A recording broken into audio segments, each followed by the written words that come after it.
Hello Anvesh brother, బాగున్నావా? బాగున్నవే అనుకుంటా. ఎందుకంటే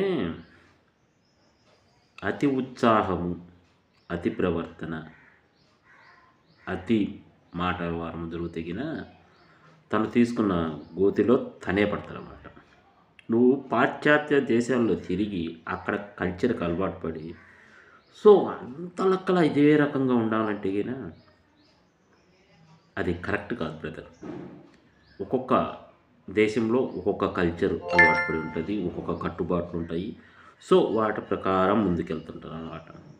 సో మీరు అక్కడెక్కడో తిరిగారు కాబట్టి అక్కడ పొట్టి బట్టలో, నిక్కర్లో, మిడ్డీలో, షార్ట్‌లో, లంగాలో, లుంగీలో అన్నట్టు ఏదో అక్కడ వాళ్ళు ఆ రకంగా ఉంటారు కాబట్టి వాళ్ళల్లో అందరూ కామ్ థింక్ కాబట్టి వాళ్ళు అలా ఉండొచ్చు. కానీ హిందూ సాంప్రదాయం ప్రకారము భారతదేశంలో సాంప్రదాయాలకు అనుగుణంగా చీర కట్టు అందంగా ఉంటుందన్నమాట. సో మనం ఆలోచన చేద్దాం. స్వేచ్ఛ, స్వేచ్ఛ అంటే ఏందంటే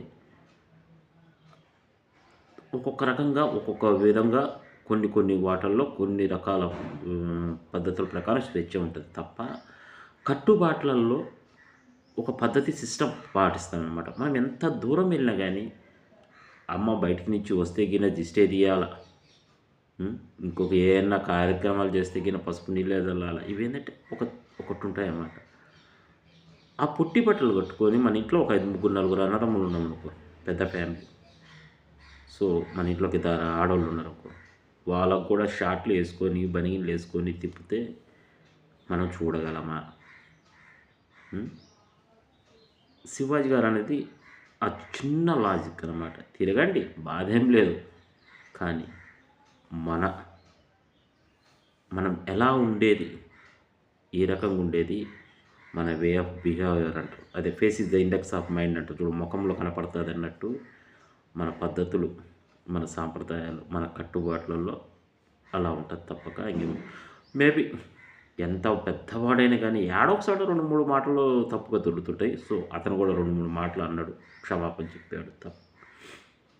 సో దానికి నువ్వు ఏదో రకంగా మాట్లాడినావంటే అదేదో బలిస్తే గిన ఇదేదో చేసిందంట.